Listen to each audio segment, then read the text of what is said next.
हिंदुस्तान में ये लोक मान्यता है कि जो अपने पुरखों की संपत्ति बेच खाता है वो सम्मान के योग्य नहीं रहता। और प्रधानमंत्री मोदी तो इस मामले में 2 कदम आगे निकल गए। पहले तो प्रधानमंत्री मोदी ने झूठ और दुष्प्रचार के दम पर पूरे देश को ये भरोसा दिलाया कि 70 सालों में देश में कुछ नहीं हुआ।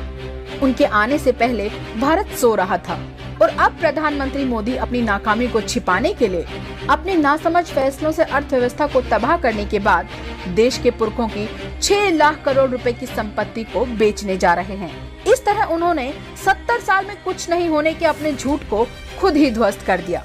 लेकिन मोदी सरकार की इस मित्रीकरण योजना का मसला इस झूठ के ध्वस्त होने से ज्यादा गंभीर है, जिसका नुकसान किसी पार्टी को नहीं बल्कि देश को, देश के युवाओं को, किसान भाइयों को, आप सबको झेलना होगा।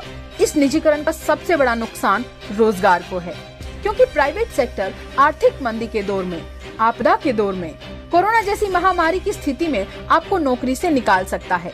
लेकिन पब्लिक सेक्टर यानी सरकारी क्षेत्र अमूमन ऐसा नहीं करते, क्योंकि प्राइवेट सेक्टर की नजर लाभ कमाने पर रहेगी। सीधी सी बात है, कोई व्यक्ति घाटे का धंधा क्यों करेगा?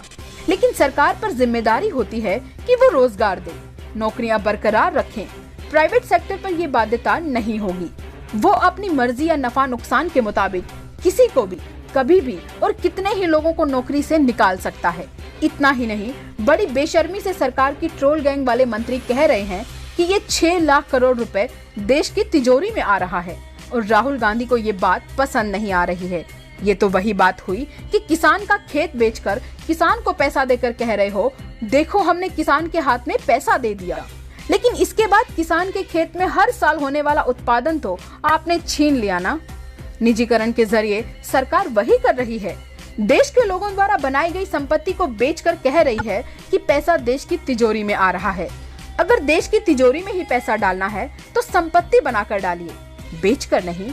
और राहुल गांधी जी यही चाहते हैं।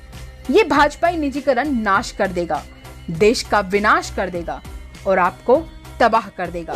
इसलिए तबाह होने से पहले आवाज उठाइए, नौकरियां छिन जाने से पहले बोलिए और बोलिए देश को बचाने के लिए। जय हिंद। करें, सब्सक्राइब करें और कमेंट करें।